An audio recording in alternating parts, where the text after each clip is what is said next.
नाशिकमधल्या विकृत बाबाच्या मुसक्या आवळल्या गेल्यात. त्या हरामखोराला शिक्षा होणार, कारण हे देवाभाऊच्या नेतृत्वातलं सरकार आहे. पण मला एक गोष्ट अतिशय अस्वस्थ करते आणि ती म्हणजे या भोंदूच्या विकृत कृत्याचे अश्लील व्हिडिओ व्हायरल होत आहेत. या पीडित महिला पुढे येत आहेत, प्रचंड धैर्य दाखवत अन्यायाविरुद्ध आवाज उठवत आहेत. पण त्यांचे चेहरे असलेले व्हिडिओ व्हायरल करणं म्हणजे त्यांच्यावर दुसऱ्यांदा अन्याय करणं नाही का होणार? अश्लील व्हिडिओ फॉरवर्ड करणं ही फक्त चूक नाही, तर तो गुन्हा आहे. आपले मुख्यमंत्री देवाभाऊंनी आधीच स्पष्ट इशारा दिलाय की हे अश्लील व्हिडिओ व्हायरल करणाऱ्यांवर कायद्याचा दणका बसणार आहे. कोणीही सुटणार नाही.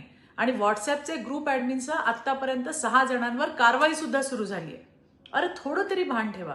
आपल्या मुलांच्या हातात मोबाईल आहे, पण त्यांच्या मनावर काय परिणाम होतो याची जबाबदारी कोण घेणार आहे?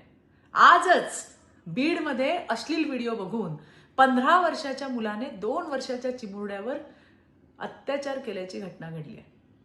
ही घटना आपल्याला हादरवणारी आहे. हा इशारा आहे, आपण अजूनही वेळेत जागा होणार आहोत की नाही.